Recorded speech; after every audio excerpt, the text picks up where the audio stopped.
All right, Polly. 30 seconds until cheese. Also, the live stream.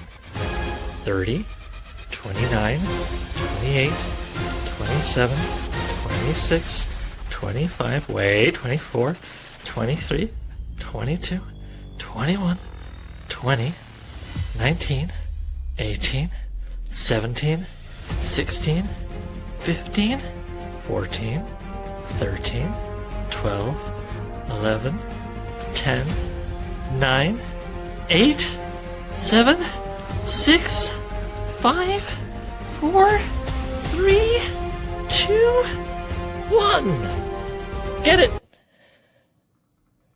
Yeah, okay.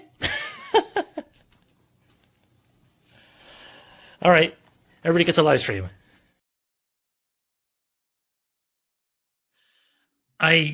It's the dumbest thing I've ever made, perhaps, but I never get tired of it. That was, of course, Polly the Smooth Fox Terrier, one of the big joys of my life, enjoying one of the big joys in her life. Cheese. Anyway, we're not here for cheese. We're here on day one of the crowdfund for David C. Smith's excellent novel, Sometime Lofty Towers. I am so happy about how it's gone so far. You know, there was weird behind the scenes technical snafu that made us launch at 12:30 instead of 8 a.m. And despite that, despite losing hours in the day, we oh, pardon me. I'm I'm here. I was hearing Polly from outside. Despite that snafu, despite losing 4.5 hours, starting 4.5 hours late, we currently have $2,552 from 115 backers. That's fantastic. That is, I think, if not 50%, extremely close. We must be getting pretty close. Let me do some math here. I'm gonna, this is what we tune into live streams for. Is to watch a guy do some math. It's great. Yeah, we're at like 49% and change. So 49.3ish. So yeah, if we hit 50% before this interview is over in an hour, I'll be really happy. Anyway, we're at that sort of point in every live stream where the publisher waffles for a little bit to give people a chance to show up. David is waiting in the digital green room. So let me just tell y'all, again, I'm really excited by the results. I'm really excited by looking at our pledges. It seems a lot of you have a great enthusiasm for the physical paperback, which makes me very happy. There's nothing wrong with digital. It's great. It's accessible. It's good if you want to change the font. It's good if you live far away and shipping is a bit dear for yourself. But I love the physical object of a book. So I'm happy to see you guys do too. I'm also happy to see someone has already claimed the special pledge to get their face drawn into the book. So sorry if you wanted that. Someone else sniped it in the first like 10 minutes that the crowdfund launched, and their face will be given to the illustrator to draw into the frontispiece, which is to say the full page black and white illustration by Carlos Vera Marquez that will be sort of greeting you right before the very first page of the very first chapter. So yeah, that's kind of cool. If you look for like a guard or a warrior or whatever we're going to put in that illustration, one of them is going to have the face of someone else who backed the crowdfund, which I just think is so cool.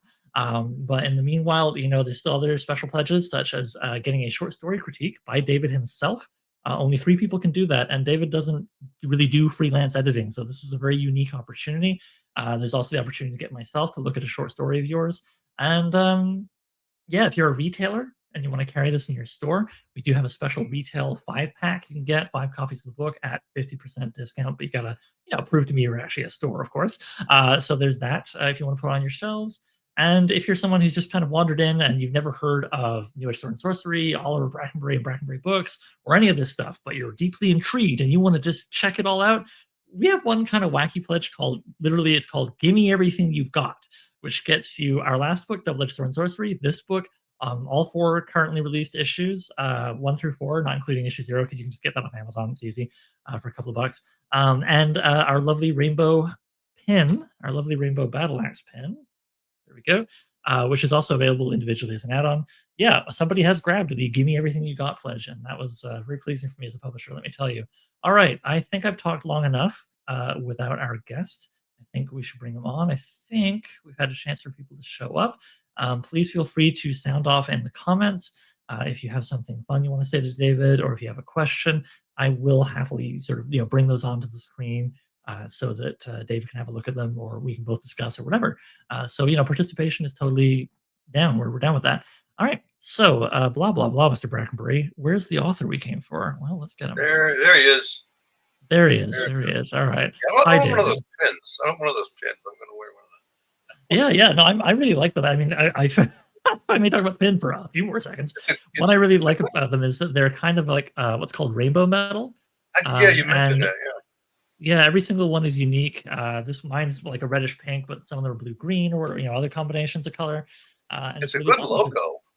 It's a yeah, good thank logo. you. Thank you. Yeah, I've always been proud of the double-edged stone sorcery. Sorry, yeah. the double-sided battle axe. Mm-hmm. Right, one Mm-hmm. face kind of looking back to the past, the classics. One face looking forward to the glorious Really, future. it's ingenious. Yeah, Yeah. I like that. Oh, and I should also mention one Oh, more thing, folks, just before we really tuck in here. go ahead. This will not be our first time publishing, David. We've had the privilege, as you know, David, of publishing a story in our very Yes, first there I am. prototype issue 0, which you can find on Amazon. Download it for free from our website in digital.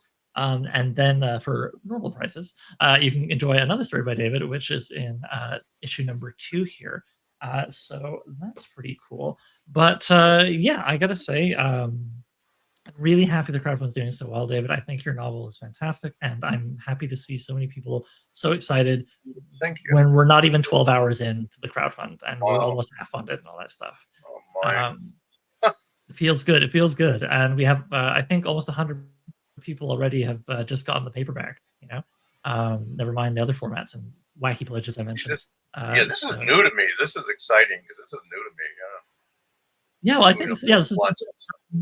Correct me if I'm wrong, but I think this is your first time where anything you've published or having been have being published has been crowdfunded. Is that correct? It's that's correct. Yeah, this is the first time ever. Yeah, yeah. Okay. So this is exciting to kind of see how it works. Yeah. Oh, Have you been man. like me, kind of peeking at the numbers crawling up today? No, I did. I looked at the Really? numbers, and I think I emailed you once or twice. Like this looks pretty good. It's pretty Yeah. good. So yeah, I don't know what to gauge it by. So Well, I so admire your restraint. I've been looking, especially on my phone, it makes it really easier. And I just kind of like every 10, 15, 20 minutes, I'm just like, oh, okay. wow, wow. It's very fun and very engaging. But anyway, well, thank you for trusting me with your novel. Thank you for trusting me Sure. with crowdfunding it.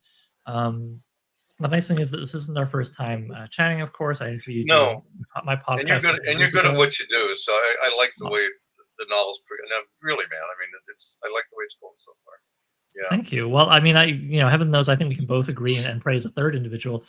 Sasa Durdovec's cover art. Oof. I knew he would Wow. do.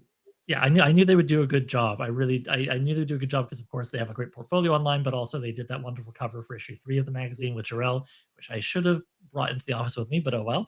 And It, I just thought, no, that one's Jarrell, outstanding. Yeah. yeah, yeah, and what made me think, let's get Sasa in for this is because I'm a bit of a sucker, as folks you can see on the screen. We've got Sasa's art cropped and tight zoomed in the Mm, background of our call. Um, I knew that Hanlon. It's fair to say, is a very mm-hmm. intense character. He The is. Yes. protagonist of Sometime Lofty Towers is not someone you're necessarily going to invite to like a sleepover with marshmallows and a pillow fight. Yeah. I And so and so I felt like, his intensity, it's not just a part of him. It's sort of something that is discussed and wrestled with quite a bit in the book. It's an asset. It's a part of the book as well as the character. yeah. So I just thought, we got to convey that in the cover. And I thought, well, Jarell, who I also see as a very intense Mm-hmm. character to be sure, and has very distinct, eyes. I had her staring down the potential reader on the cover of issue 3, Mm-hmm. and so I thought, well, let's do that with Hanlon. Who am I going to get to draw it? Of course, Sasa Oh, Durdovec. I like it. No, So yeah, it's I really wonderful. like how it's come together. No, it's great. Yeah, so If that's you really speak cool. to him, thank him for me because it's Oh, such a great. absolutely. Will do, Yeah. will do. So that's great. Everybody will get that cover there, and depending on if they back in the first 48 hours, they may also get like a fun postcard with the art on it, or the Yeah. bookmark and all that good stuff. So yeah, lots of great ways to enjoy the art. And actually, I'm going to ask, why don't we throw your mind back Yeah. to some of your earlier publications? What was your experience with cover art in the past? Would the publisher sort of chat with you about it, or did you just find out what it looked like when the book came out?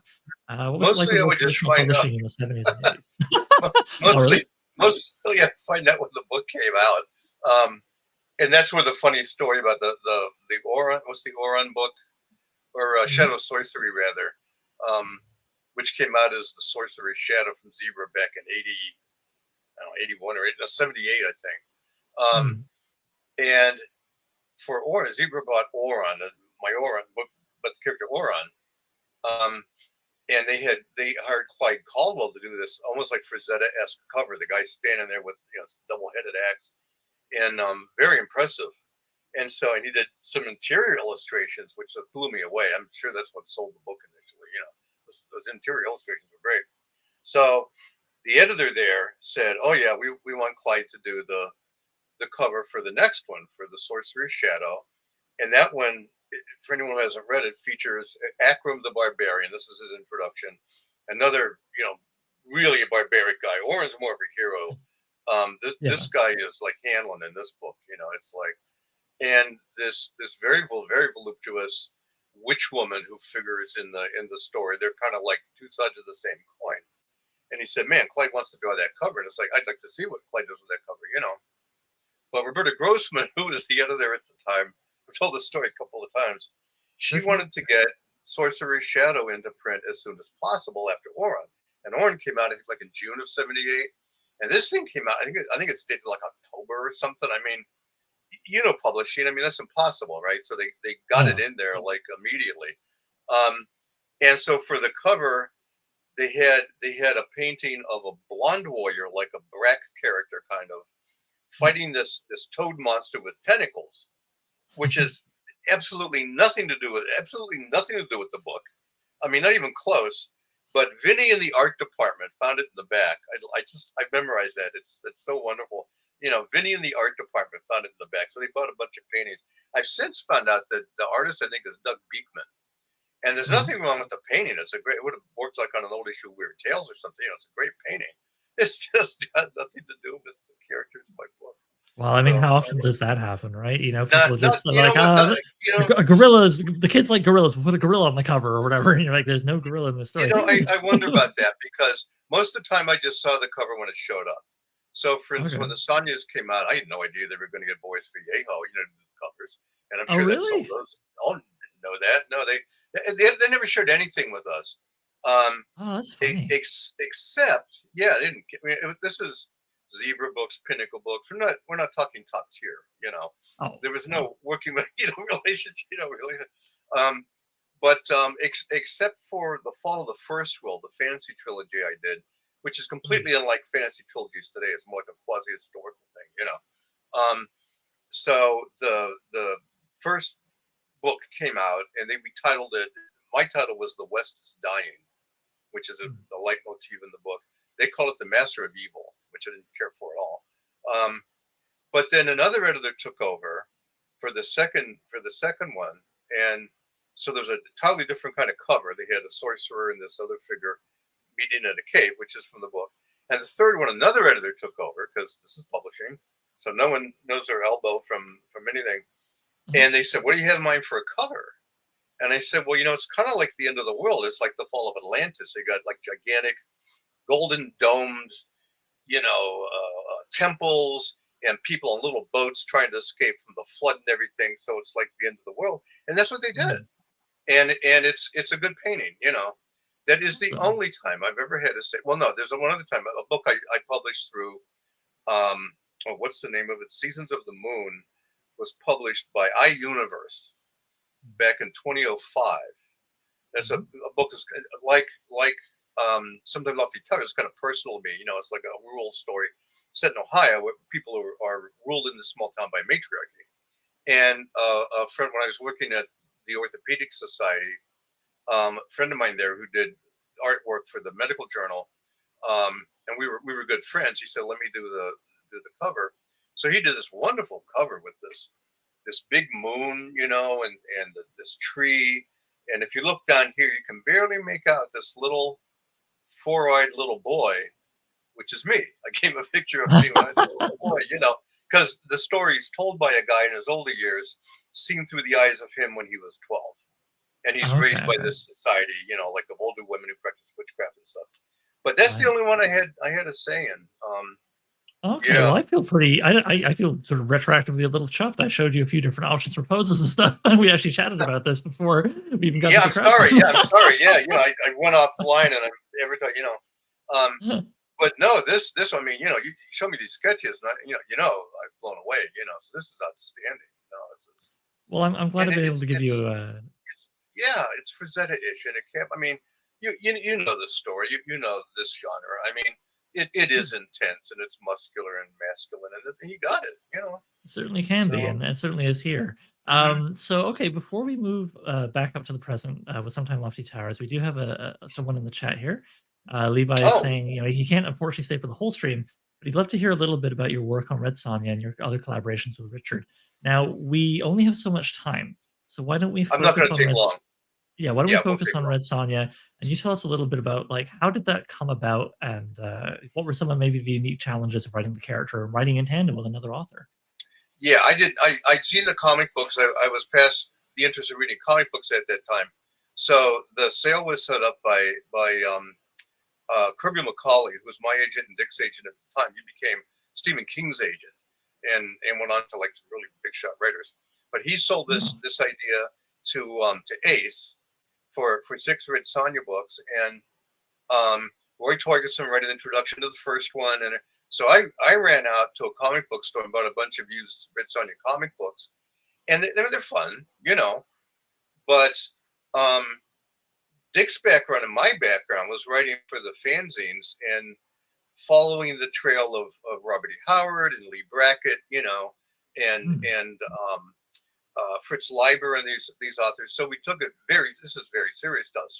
We live half our lives inside these worlds. We just did. Dick did and I did. So we knew our way around the topography.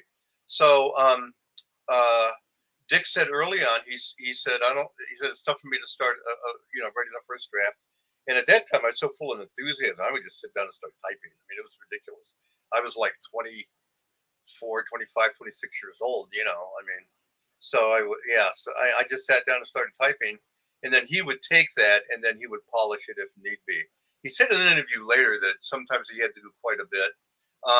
Sometimes I remember the time he told me number 4 he barely had to do anything with. Number 5 and number 6 he did. So it's definitely 50-50 is what we did. So I did first drafts, he did second drafts. Um, Okay. he submitted them to Avon.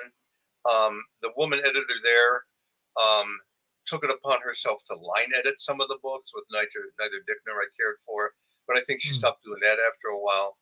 But what you're getting is Dave Smith and Dick Tierney writing, and if you've read much of Dick's stuff, the Simon and Gita stories, if you've read much of mine, with the characterization and that kind of stuff, it's ours. It's there, But it was set up by Yeah. Kirby McCauley. Ace took a chance on it.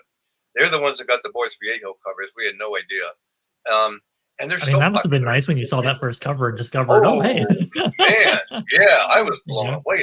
Really, you got Boris Viejo? Oh man. So yeah, Yeah. yeah, yeah. Well, that's cool. And I'm glad that you and Richard were able to work together and not like, I don't know, come to blows over what should happen in this scene or that scene. Do you know what I mean? Like, We weren't that way. He was about 15 years older than I. Um, he did some important scholarly work like on Lovecraft and on Howard. Um, I don't want to say he was a mentor or anything, but he was more familiar with the stuff than I was, simply because he was 15 years ahead of me. Um, right. but we respected each other as writers in what we did. I guess I blossomed early. I was like typing stuff young, and it seemed to work. So Well, that's cool. yeah, So maybe it was an element of mentorship as well. to some degree, yeah, Yeah. yeah. Well, it sounds like a really great experience. Now, what's funny is I've just looked in the chat here and someone has asked one of the early questions I was going to ask you. So Uh, why don't we Here we move are. on to that? So Heroic Book Adventures that says, does Mr. Smith have any non-fantasy authors whose style he tries to integrate into his own writing? And that's kind of like cousins with what I wanted to ask you because, of Oh, okay. course, you have many sword and sorcery influences that fed Yeah. into Sometime Lofty Towers. And I'm sure we can all, anybody who's a fan of the genre can get some of those. Hmm. But Hmm.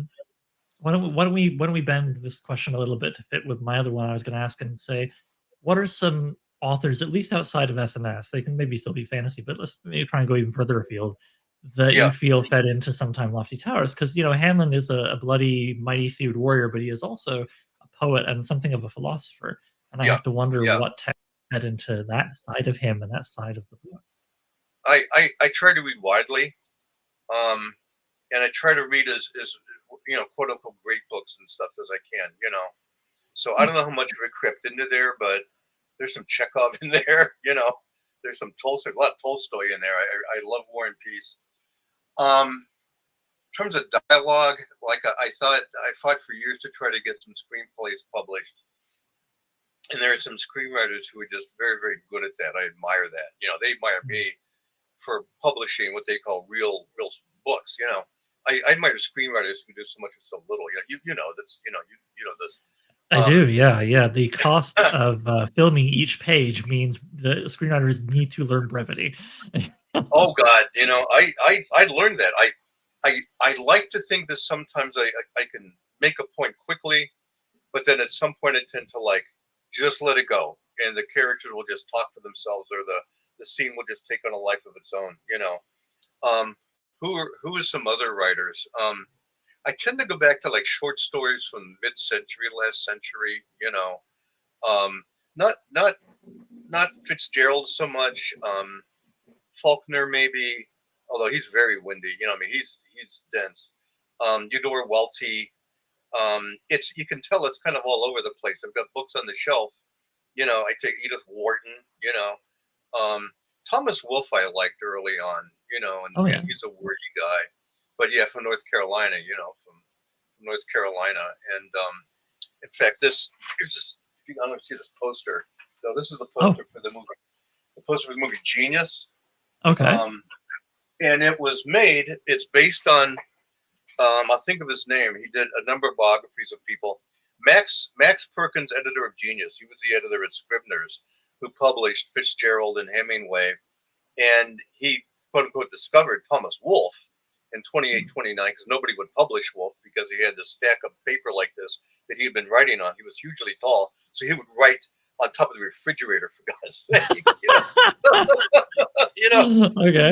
and and it's wonderful. I mean, his voice is wonderful, and the reportage and the characters and everything. And we're talking like a great period in literature. Um, but I really like him. But that movie is just called Genius, and from what I know, and I read the biography, and from what I know about Wolfe, it pretty much captures, what they went through Hmm. together there. Yeah, Wolfe had this long passionate affair with a woman in Brooklyn or somewhere in Manhattan, and Max Perkins, his wife, liked to put on little shows. There's very much avant-garde artsy stuff in Manhattan in the 1920s, 1930s, you know. But Wolfe was intense.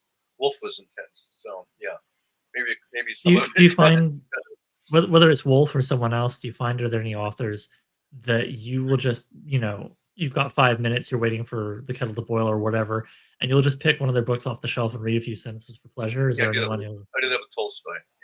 Yeah, Yeah. yeah, Okay. I do it with Tolstoy. I've got it's right over there. Yeah, I pick it up and yeah, just to read it. I mean, I know it's a translation.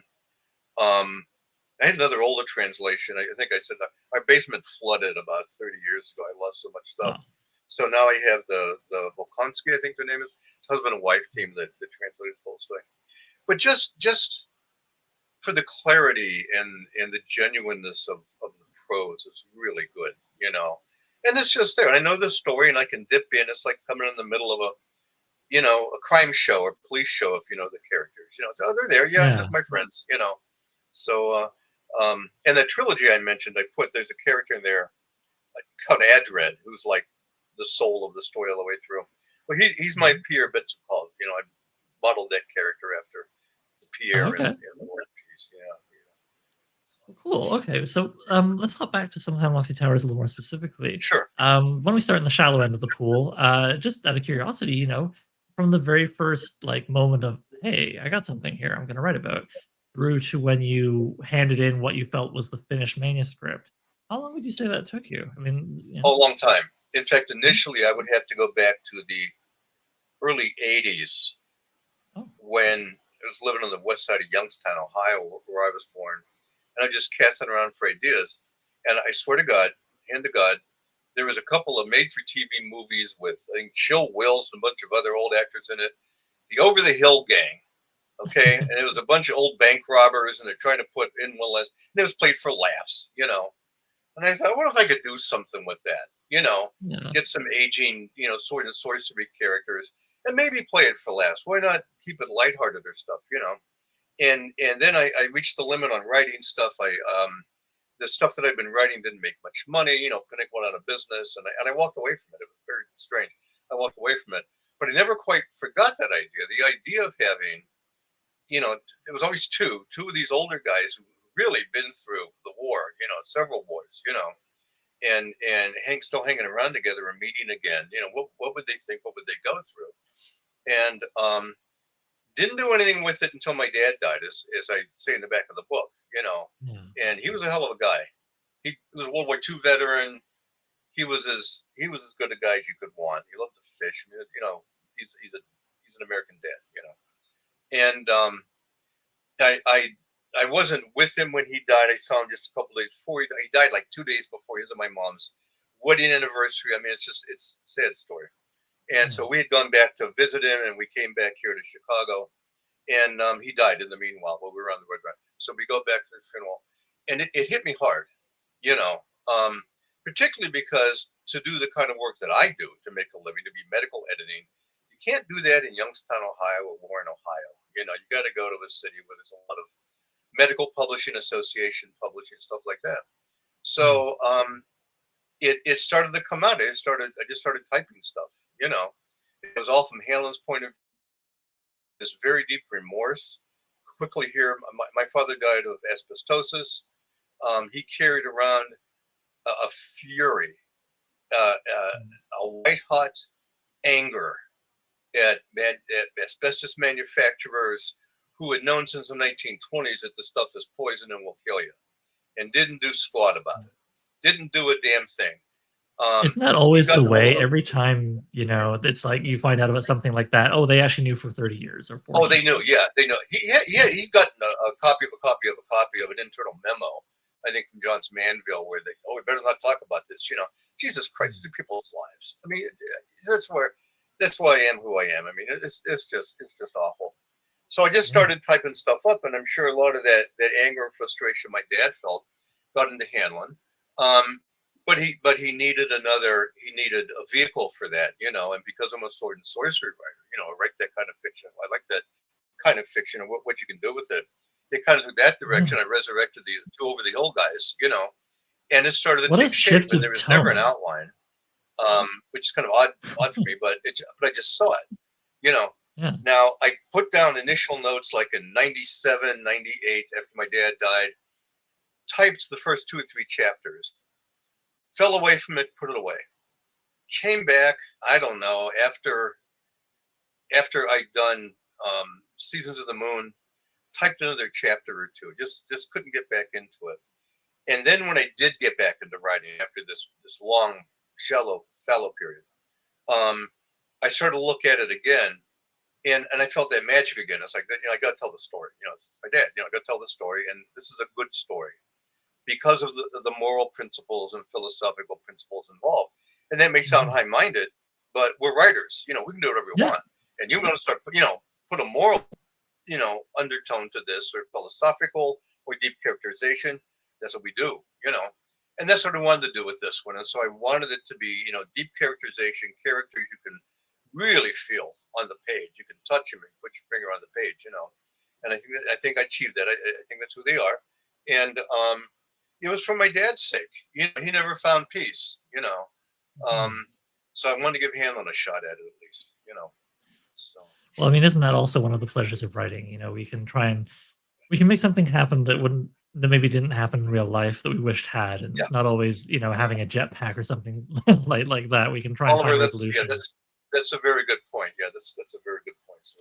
And to high-mindedness, I mean, Oh there's man, nothing wrong with that, I think the themes and concepts that you put into the story, uh, are inseparable from everything else, and I also think thank you. it's a Yeah, false dichotomy when people say, "Oh, well, I want something entertaining, I don't want big ideas." It's like, you can have guys getting carved in half, as this yeah, story does. You can have, yeah. Oh yeah, I'm thrills and afraid chills so. and sp yeah, you can have thrills Yeah, and chills and spills, as well. Um So you can have it all, and that's what makes it more complete and You can't. entertaining, chewy story you'll think Nobody's about saying you later. can have that. Nobody's taking it away. Plenty of writers out there are still writing it. I read some of it. It's fine, but Yeah, yeah, I, yeah. I draw the comparison.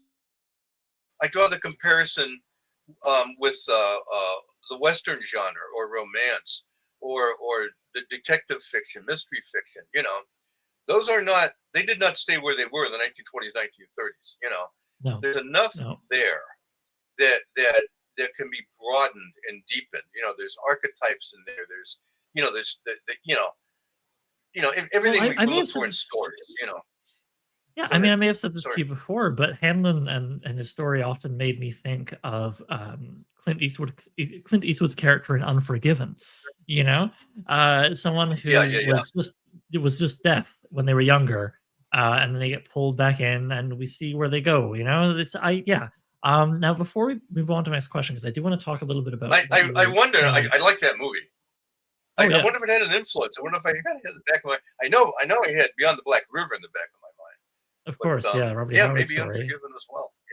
It's possible. Yeah. You never know what's swimming in the background, right? But listen, before I move on to my next question, I just want to have a little fun here. In the comments here, we have Brian Sure. Murphy saying, David C. Smith rocks, Oh, Brian. which first Yeah. of all is I've never is met him. true, Yeah.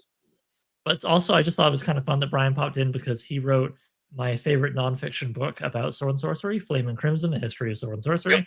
And I think that's kind of Yep. cool to Good see book. him here giving you the big double thumbs up when, folks, we're not going to talk about that book. It's for the future, but here's a little tease. David Mhm. is working on a nonfiction book about writing sword and sorcery. He's thinking very much I am. Yeah. about how it's. So Yeah. yeah, so keep an eye out for that down the line. That's not by us. That'll be by Pulp Hero Press. But yeah, I look forward to reading that. So it's cool to see you and Brian, connecting a bit here. Yeah. Hello, Brian. So I never met him in person, but it'll oh happen. shoot. Okay, awesome. So we'll have to so to cycle back to somewhat Lofty Towers, what you were saying a moment ago about anger and what the role it played in your father's life, the anger you understandably would have felt about everything that happened to him and how things went, Mhm. and then trying to channel that into a story where it is a very key emotion. It is absolutely something that fuels and challenges Hanlon. He wants peace, but he has to survive, these terrible scenes that we've fallen through in the book. And Yeah. I think at points anger both gets him into trouble and gets him out of it. Yeah. Um, and so uh I myself, not that it's about me, but just to springboard into you talking about yourself and your writing. I myself tend to find myself coming back to anger as an emotion with some of my characters, depending on the story, of course. And I actually tried to write a story, gosh, almost 10 years ago now. I remember I had to put it down because the subject matter was largely to do with fascism, made me so mad. And I got too into the character that I actually found Yeah. writing it like painful. And now I think if I'd had a greater sort of motivation as you did, you were not just writing a story, you were trying to work through complex feelings and sort of honor Mhm. your father. I think if I'd had a greater cause essentially attached to it, maybe I would have finished. So my point is to get to talk to you about what your experience. You know, what was it like? What was your emotional ride when writing this? And did you find sometimes you were just getting like so mad you had to kind of like push away from the keyboard, or how did the anger I work for you, I and how did anger work for Hanlon? Do you feel? I think that's why it took so long to write. Quite frankly. Hmm. Uh, from 1997 till when did the book come out? 2019, 2020. I'm not sure when it came out. A few years ago now. The But original edition with Pulp Hero Press came out in 2020. there you go. So that's more than 10 years. And I can tell you, it would just there for a while. And I had a stationery box. I printed them out so I could like pencil edit them and everything. But it would sit there, and then I'd start, hitting the keys again a little bit, see what would happen. But the best answer that came to me in answer to that is there's a line Virginia Woolf wrote in one of her diaries that I just love. Scenes will form. Three words, and you're sitting there, you're like, I don't know what to write. Oh, it'll come. Don't worry, scenes will form, and did. And all I had to do then was, sometimes took a little more effort, sometimes not, but um, Okay. there's that scene toward the end. Can you still see me? Oh, this thing keeps blanking I out. can, yeah. It was freezing a little, but we can hear you fine. Don't worry. So there's a scene near the end. Okay, good. There's a scene near the end that as I recall, I hand wrote it, and it's after Hanlon's in that big fight. You know, it all comes together toward a big fight at the end. You know, there's a big fight, and Hanlon's sitting there. There's just piles of dead around him, and he's contemplating death. What do the dead think of us? Because we think about, you know, and that whole scene. They still feel alive because there's dripping sounds, there's moaning sounds, bones are creaking as they fall aside. And I remember writing that and just getting cold chills, you know, as I wrote it. And it sat there for years. And I said, I'm going to use it. I mean, I know where it's going to be in the book. And some other scenes too, you know, like when he's leaving to go north again early in the book, chapter 5, 6. And he's finally getting on the road. He's like, the hell with civilization. I'm going back north. And the three Kieran G men, the Westlings, meet him on the road, you know. And they have a, he's like, go away. I'm going north. Forget about that, you know. Hold on. Like, we got to tell you something, you know. And it hits him deeply, you know, when he talks to them. All right, I'm just going to go back for a day. Not, you know, I'm not going back. All right, just for a day, just, you know. And if, you know, he gets back into it because there's some stuff, questions he still has to have answered himself, you know, for himself. Right. So he So it goes back to it. says. So it sounds like maybe Yeah. you know anger about what happened to your father and anger channeling into Hanlon. It didn't stop you. It was just part of the experience. I tried to channel. I tried to use it in Hanlon. I tried to channel it into the story. So that was part of making him a poet. Is that this is where we turn to the finer things that we know, to poetry, to art, to good thought, you know, to at least try to get some kind of order. But what we know is chaos. Look around. This is chaos. You know, we have to try to create some order out of it, you know, for ourselves. And I think that's one reason why we're here, you know, to try to conceptualize these things. And so that's what he's trying to do. He finally reaches a point where he's very cynical. He's like, because Thorm keeps telling him, oh, it's poetry. He writes poetry. He loves poetry. It's poetry. And then finally he says, poetry is just blue skies and wet water or something like that. You know, he dismisses it. But he realizes, you know, he's being cynical, but it's not true. It's a little more than just blue skies and wet water, you know, whatever I said. So he tries to channel it. I try to channel it. If it's a metaphor, whatever it is, he has powerful skills, and that's the path that he tries to use to make a sense of this stuff. If it's cutting through something, he can do it. If it's trying to mend something, he can. And that's what I was trying to do. I have some powerful skills. I can write, you know. So I was trying, you know, I'm trying to do that. So yeah, that was a big part of it. But yeah, scenes come and just put them down there. They want it out for some reason. You're gonna use them. So. I'd like to ask you, sorry, I'm looking at my phone to make sure I have the quote correct here. There's a quote from the interview at the back, which I don't want to spoil because you know people want to get the book and read it in full, and folks, you want to read that interview. But I think it's an indelible pairing with the story. But there's something you mentioned that I'd love to hear you talk about a little bit here. You mentioned that essentially, you know, your sentiments are with the underdogs or those with a wider perspective who are undone by bullies. And I think that's plainly here in the novel, where we have an indigenous people being preyed upon by the bullies, the capitalists who want to take their land and resources and so on. I'm curious, as a core value of yours that comes into your work, how was that something that's been with you since childhood, or you know, where would you say that comes from? I was raised that way. Both my parents were deeply thoughtful, caring people. I mean, you know, my dad would probably, you know, but he was, and they didn't take any crap from anybody. They weren't angry or anything, but it's like that, you know, come on, they grew up in the Depression. They've been through World War II. They, you know, they knew life for what it was. And so they had seen how people can be taken advantage of. And don't forget, I'm from Youngstown, Ohio. You know, there's a lot of corruption there. You know, they see people being taken advantage of. I mean, oh man, the whole circus, you know. And my parents would not put up with that. My dad had opportunities to do things that were, if not outright illegal, then unethical. You know, like anybody in business, it's like, hey, why don't you do this? You know, it could be a little something in it for you. You know. And he would tell them to take a flying hike. You know, it's like, get out of here. So they were they were, it sounds too perfect. They were like, clean living, all American, good people from the 50s and 60s and 70s. But they instilled that in us, in my brother and sister and me. Um, that's a very deep core value, and it infuriates me today. Look, open a window, look outside. At Yeah. I mean, there it I, is. yeah, I think There. anybody watching can probably think of some examples. Yeah, Yeah, I'm yeah. sure they can. I'm sure they can. So yeah, but no, I that's mean, that's part of me, like my spine and my heart and liver. It's just there.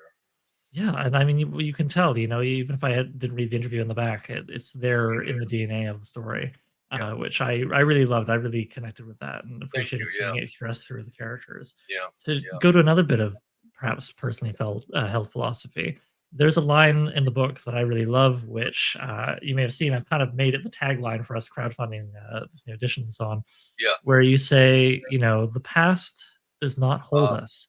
It's that we do not let it go.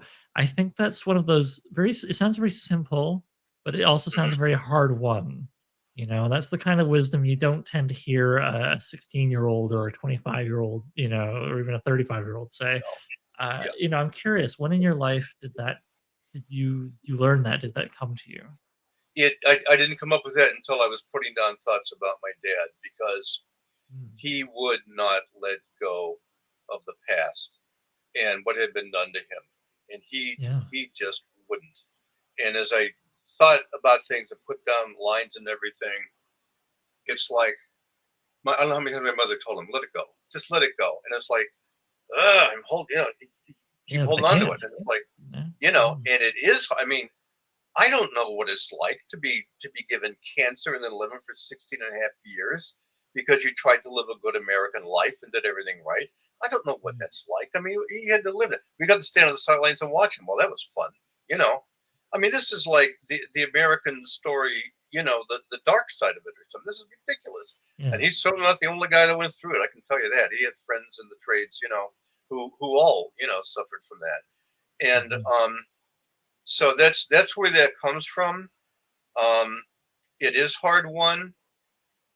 I have my own demons or whatever from the past, and I think I've learned to kind of move on. But if you've lived any kind of a life at all, this sometimes stuff just kind of adds up a little bit, and you got to Oh, yeah. reconcile yourself to it. Reconcile yourself, learn from it, say that's where it is. It's back there now. I got to move on. Whatever works for you. So. Now, we won't say, sorry, I have a question here. What's this? Greg. Oh, Oh, great. Greg, yeah, hi, Greg. Good to see you. Greg's a big fan of what we publish and Oh, what you write. yes, Greg, this sir. is Yeah. a live stream. So if you want to ask David a question or just make a comment kind of thing, you can do that and we'll chat about it. So, all right. Well, while Greg ponders that, Good I would deal. like to Yeah. ask you to come back to what we were saying there about the statement about the past does not hold us, it's that we do not let it go.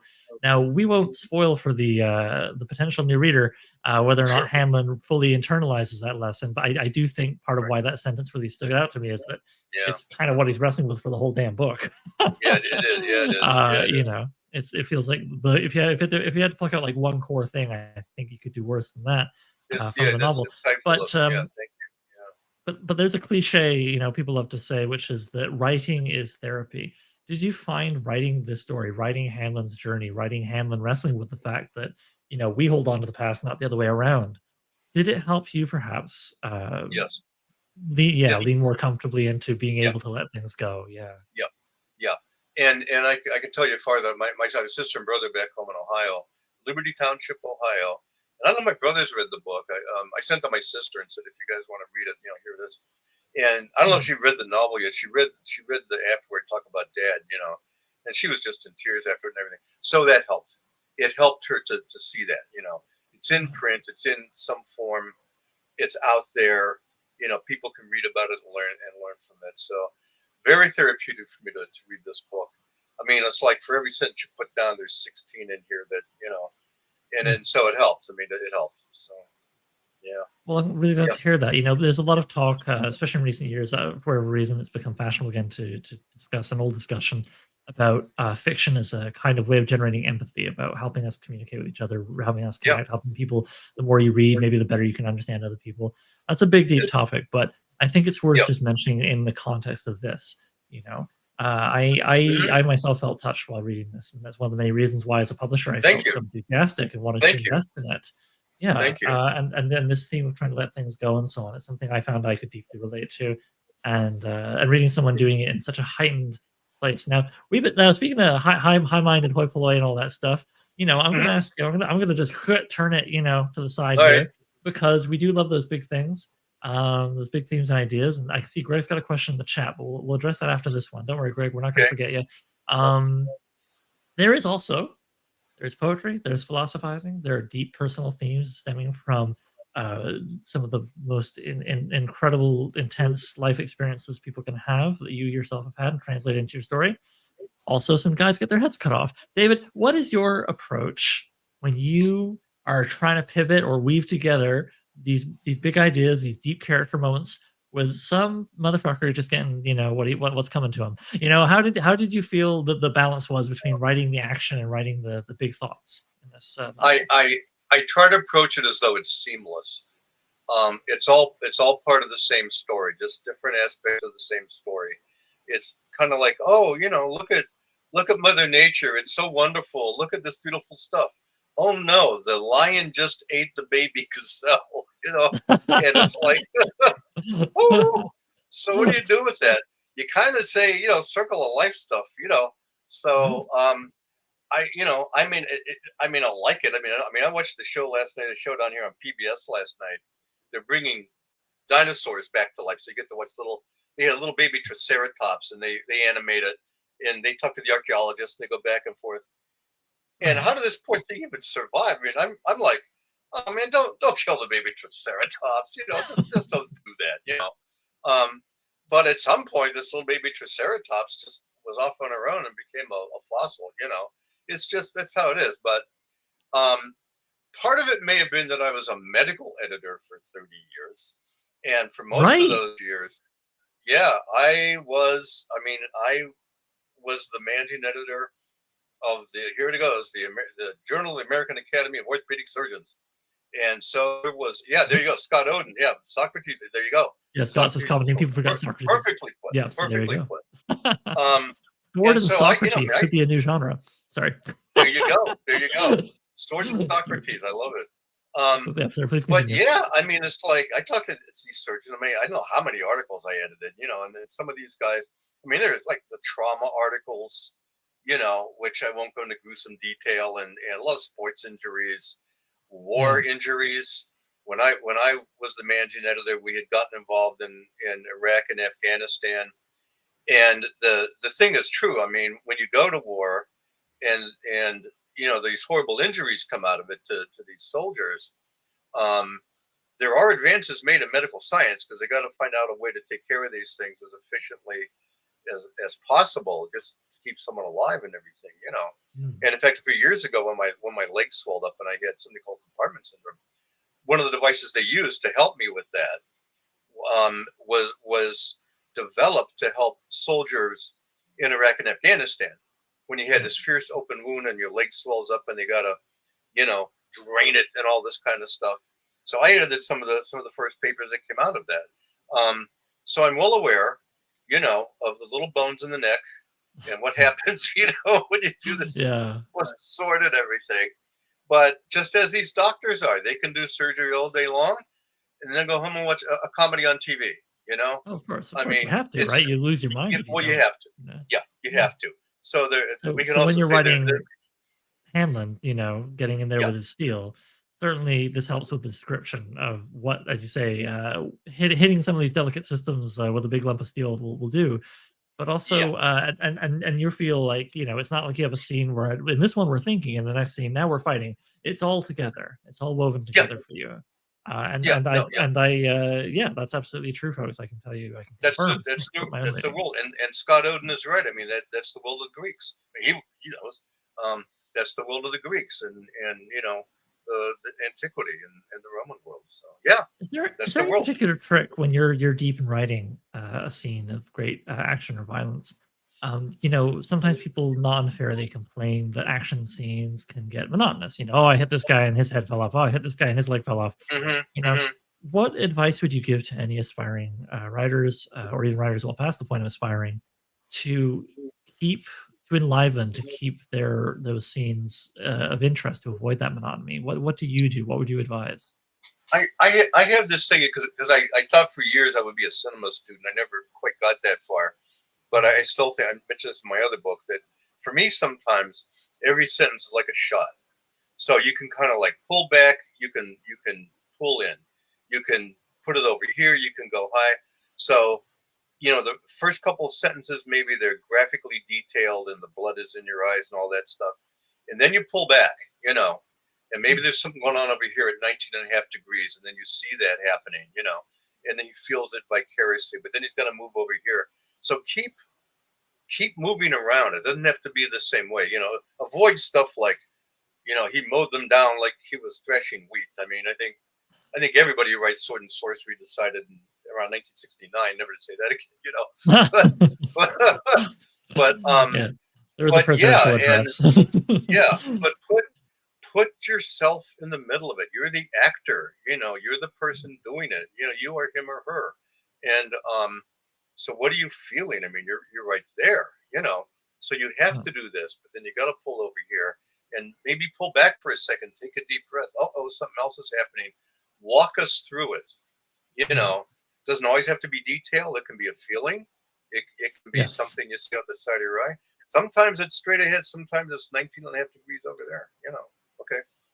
So No, that I makes I any deeply agree sense. with you about how sometimes it can be a feeling, something that sounds very funny because it Hmm. kinda is, but, I think is also very Yeah. true, I've heard it said that, fight scenes and sex scenes are very similar in the sense that you don't want to write an Yeah. IKEA assembly manual of then this went there and then that happened and this and there, whether or not it's people, fooling around or somebody getting their head cut off, you just do a mechanical listing of movements like that. Whereas, as you say, if you weave in emotion, if you maybe Yeah. keep the descriptions on the major turning points in the Right. scene rather than I every it, single little, if Right. If you ever read Shadow, the correct title is Shadow of Sorcery.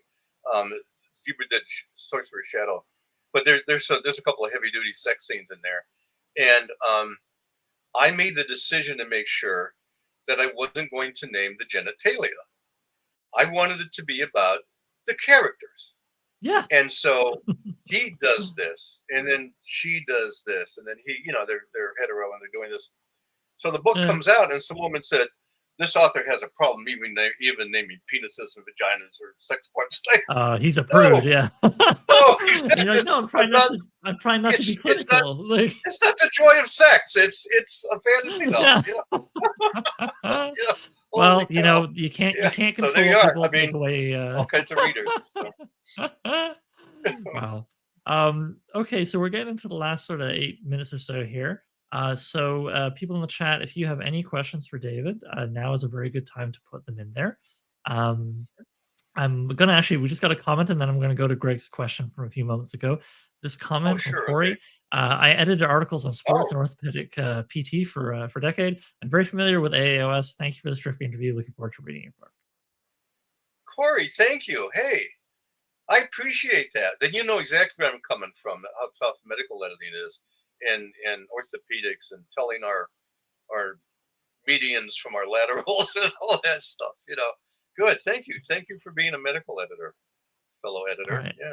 And now, let's see what Greg had to say, which is, basically just, he loved it awesome, that was his response to me I saying know that this this is keeps live, coming up. I and then he don't says, have an "Why is no answer. one." Yeah. Yeah, the guy who owns the copyright, um, so far he's not doing it. They're Yeah. his. He can do what he wants with them. Um, what's it? Gail Simone just came out with a Gail novel. Simone, yeah, yeah. I haven't read that one yet, but Gail Simone just came out with one, I've heard and good things, and yeah. it's a different Sonya. You can't leave the character for the Sonya that Dick and I wrote, and I'm sure Greg Hersom understands this, grew out of that I don't want to call it amateur fiction, but it was fanzine fiction and semi pro fiction from those of us who wrote back in. There were no professional markets, so we had to learn our trade by doing it in fanzines with Gordon Linsner and some of these other editors, who did those things.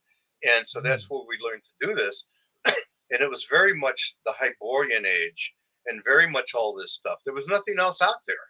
We had Jules Verne and Ray Bradbury and some Ray Harryhausen movies and adventure stories. There was nothing like it is today. This is a kaleidoscope today.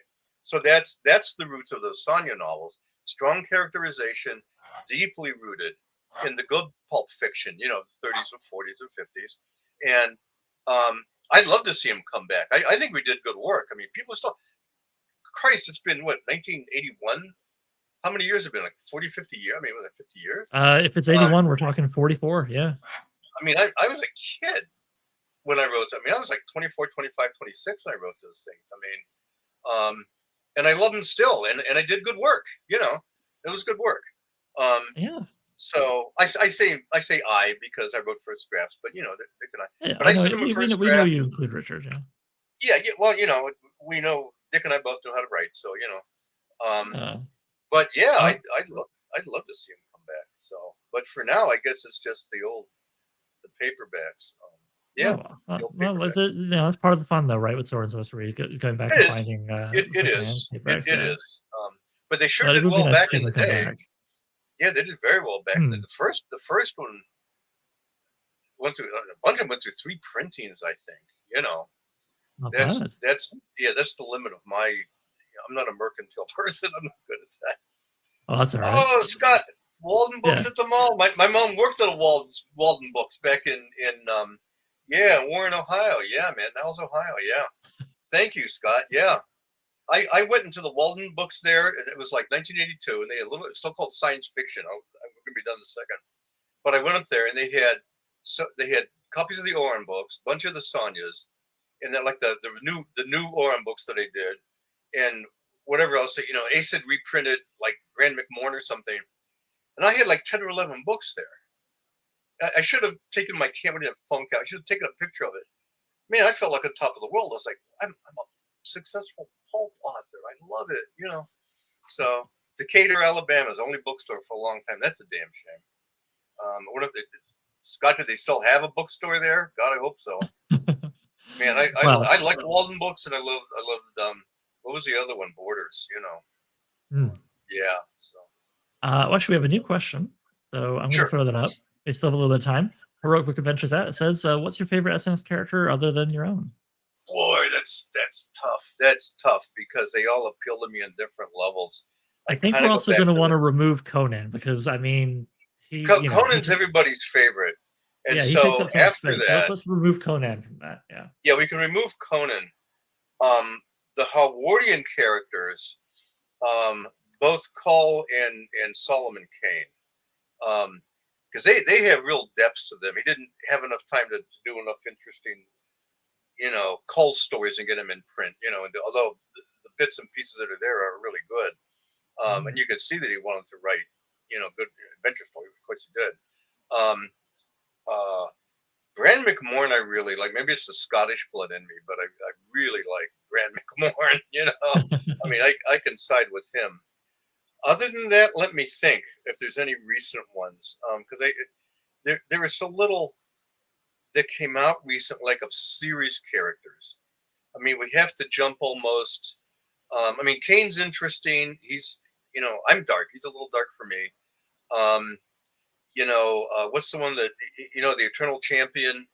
That's not quite the way I do my Sword and Sorcery. So, okay. I like Howard Andrew Jones, his Hanovar character. Yeah. And the Arabian ones they did. What's it called? Damn, that pushed out of my head. Sam and Sim and yeah. Oh, no. That they know who we mean. Yeah. Because he does good work. My friend Joe Bonadonna does a character called Dorgo the Dowser. Did you ever hear of him? Yeah, I love the concept. Can you share that for people? It's a great concept. It's kind of like film noir with this guy who's like a beat-up detective with a saber uses as a weapon, and he's got this tool, this divining rod that you can use. Dabir and Asim. Thank you, Scott. Just getting that out quick there. Yeah, but anyway, there it is. Yeah. So the Dowser. So you can see where I'm going with this. I'm trying to think of some current ones. You've been reading a lot more contemporary stuff lately, right? I've been reading a lot of contemporary stuff. Yeah. So it If I doesn't have took to a be like second, favorite with a capital F, but maybe what some other contemporary stories or oh, characters you just kind of leap there's out from stuff, recent reading. there's stuff that people. Let me give me 1 second here. And if I Sure. look up, I'm going off to the. Let me find my. Dum, dum, dum, dum, dum. Cold Thrones and Arcane Arts. I know it's another publisher, but Okay. there it is. Uh, there's my. I have to keep a side note for this thing because there's so many. Um, Charles Saunders, of course. I don't know how I could have forgotten him because Saunders. Good Lord. Yeah. The first two Okay. volumes of Amaro have been re-released recently, actually, which is really Have they? nice. Have they? Yeah, Gallant's put out new editions just a few months back. Oh, really? And I know, right? I really hope they Yeah. sell well so we get volumes 3 and 4, the ones that he had to self-publish years later. I 'Cause those just, are I just, rarer I than just, hen's sent, teeth. yeah, I just sent the last of because I had so much correspondence with Charles, and I had kept them in file folders. And some of them got scattered here and there. And John Tatry, um, the journalist up in, he's in Nova Scotia. He's up where Charles was. Is doing the biography of Yeah, Charles, and I think he's on the latest draft. And I said, let me send you the letters. Make use of them if you want. I think they're going to some university after that. fantastic. So I just today I found 3 or 4 more, and I think that's it. Um, but yeah, there's a guy named well John Fultz, of course. There's a guy named what's his first name? Hernstrom. What's his first name? Oh, Um, Schuyler. yes, Schuyler Hernstrom Yeah. did a story called Saga of Adelwolf. That's incredible, just Hmm. absolutely incredible. I finally met John Hawking. He wrote a story called By the Sword. I talk about it in my book. Unbelievably good. We don't need to introduce Scott Oden, although we just did because we know how good he is. Um, Yep. and with Grimnir and the other short stories that he did. So I tried to hit the people who are really good. See, it's a good thing I reminded myself. James Ang with More Like Ambrosius. I mean, Yes, again, yes. I always love a good Morlock story. everyone's a hit. Everyone is good. There, I'm going back to Glenn Cook and the Black Company. Stuff like that. Milton Yeah, Davis has done some good stuff. Kirk Johnson's interesting. These are the absolutely. really new writers. Yeah, I've had the joy of publishing Kirk. Yeah. Oh God, yeah, yes. Daryl Creog, do I pronounce it correctly? Bryn, Yeah, do I Keogh, yeah. pronounce it correctly? And another good one, and I had the pleasure of meeting Greg Millay too. I'm going to be covering some of his stories. Um, there's this really interesting stuff where I don't have bifocals, so I put the pair of That's glasses. okay. With his world where the Greeks came across the ocean to Mesoamerica, Hmm. good stuff. I mean, And we if I have may put a name to you, I believe you've also said to me many times recently that you've been impressed by Bryn Hammond's writing. Bryn Hammond. Yeah. Oh God, yeah. Oh God, yeah. I did. Yeah. Are you kidding? Yeah. I haven't got to the big novels yet, but I've been reading. I touched on her the goatskin character, and Yeah. so I touch upon a couple of those because I'm looking at the way I'm doing this book is here's a story. Here's a good example of what we do with a scene. Here's a story. Here's a good example of what we do with a character. And so this is the way I'm building the book. And Okay. so when I get to New Edge, and by the time you get to Bryn Hammond and Daryl Keogh, who's really influenced by Harold Lamb, which is pretty cool. Yes. Yeah, Absolutely. Yeah. um, who else is in there? But I get to that point. A lot of the African American authors, are in that section just because we're going full on timeline. Yeah. But Milton Davis has done some good stuff. I don't need to tell people that if they're paying attention. Well, I think he's got a new Kikanga novel Oh, coming out does he? pretty soon as well. Okay, because Yeah. I've So, got the other one. yeah, Yeah. he's still working hard. Also, just to make sure that people know I'm not just pushing an author that I like, Greg Hurdism has asked. So to repeat, Bryn Hammond, Bryn, Greg. You'll BRYN. find She's yeah, Australian. Yeah. yeah, And you'll right. find her all over the show, but including New Age Sword and Sorcery issue 01. And Yeah. then she does nonfiction Yeah. I later covered issue. She's that going to one. be coming back next year. Yeah. And of course, in And Double Edged Sword and Sorcery with Waste Flowers novella. writes in a Um, very distinctive style. It's wonderful. Yeah. mhm. All right, so we've been chatting for about an hour here. So we should We're probably about start there. Yeah. winding We're about down. there. Yeah, Okay. but you know what I'm gonna share that I would love to share with you live on this here live stream. Okay. While we've been talking, The live stream has Yeah. gone up to $2,767. Oh, really? 117 backers, which gets us to about 53, almost 54%. Hey, funded. it's so good. Good. So we did it. I said, All well, we hit right. 50% while we're talking, and we did it. We went All past it. You know, right. a good hearty Nice. 3%. So I'm feeling pretty good. It's not even been 12 hours on It's account of the just from what, noon or you said or something? 12:30 p.m. It's now 8 p.m. EST. In Eastern time. Yeah. So Wow. yeah, not too shabby. 7.5 hours. Pretty much a working day. I would, yes. Yeah, apparently, you've had a few working days here recently with this project. Yeah. I Oh yeah, no, commend you. I've been working long hours preparing all this stuff, but that's but whatever. It's not about me. It's about you and this wonderful book, Sometime thank you. Lofty Towers, Yeah, which I I feel confident we're going to at least hit the minimum funding, so we can get this book out to you all with a nice I new appreciate paperback. that. Yeah, but I'm you a know what? little over. No, go ahead.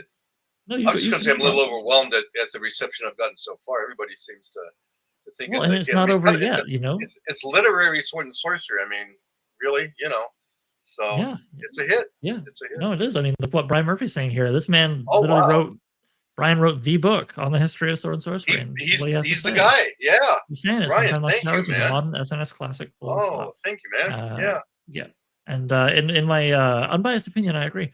Thank But you. you know, Thank you. I make those kinds of jokes because I'm the publisher, and you might be like, oh, he just wants to make money. That's why he says the book is good. But I would ask anyone who hears my words and thinks that to consider this.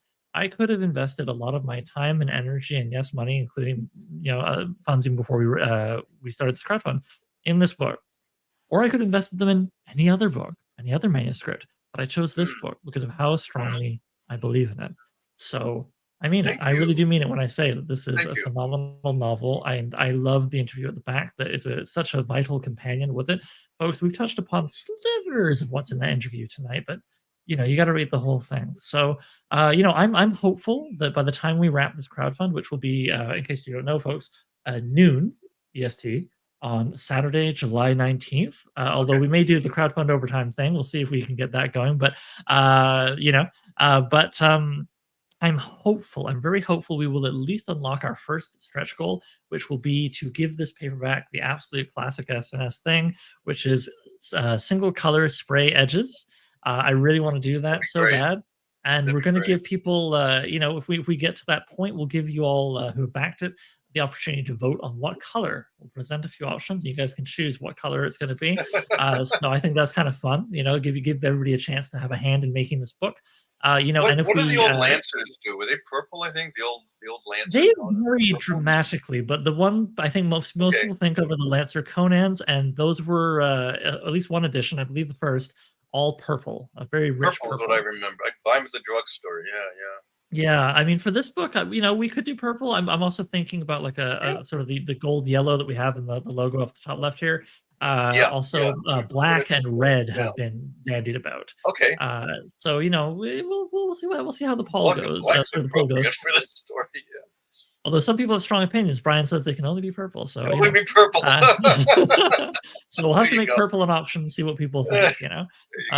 But yeah, so I'm looking forward to that. And then we have 2 more stretch goals beyond that, which we're really lucky. I hope we can get to them. One is for that calligrapher to do custom initials for each chapter. I've never heard of that before. That's outstanding. Yeah, I don't think I got a chance to talk with you about it before tonight, but it's true. We have a calligrapher who works out of Chicago, Allison, and they and then do like the drop cap initials, folks. If you don't know what the terms I'm using are, basically, when you're reading a book and the first letter of the first word of a chapter is kind of big and usually a fancier, different font.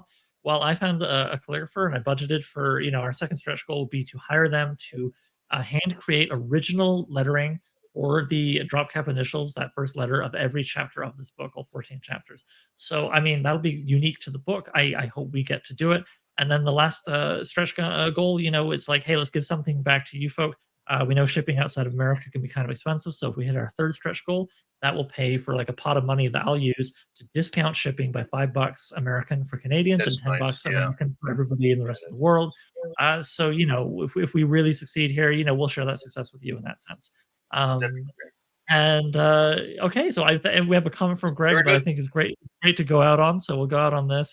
Greg says, Oliver, I think this is going to be your best book to date, and that says a lot because all your books are great. Thank you so much, Greg. Someone knows what a good job you're doing. No, this Well, I'm not we amazed, tr- but it's wonderful no, to we see. try to outdo ourselves every time. Yeah, And yeah, we couldn't do it without you lovely people backing us, of course. So we're all well, you know working what together you're doing, here to man. make a beautiful Yeah, thing come out into the world. And I look yeah, you forward, know what David, you're doing. So I to appreciate that. down the road. We're hoping maybe November. We'll see what happens for release. I'm looking forward to when I can take the copy of this book with this cover and everything else we've talked about, and hold it in my hands, enjoy the paper, which was chosen carefully, folks. We're very picky about that. You Good can for kind of, if you. this was a TV show, you could cut to like me sitting on my couch like a bit of a weirdo with like 19 pieces of paper, just like pinching them, and then like picking up a classic paperback and like pinching that and pinching the paper, like which See ones, this. I'm sorry, man. This is true old school publishing from 125 years ago. I mean, I've got really great books from the 1920s, 1930s. They took care, man. I mean, that's what you're doing. Oh, This is you great. got it. You got to do it. I mean, I'm not, this is a folder I got from the printer, and I'm just going to flash it. You guys, for those who are the real process nerds and love to hang around, this Even is what I'm earlier than talking about. I got all these kinds of paper, and I'll just sit there you there, go. like, just Yeah, pinching them.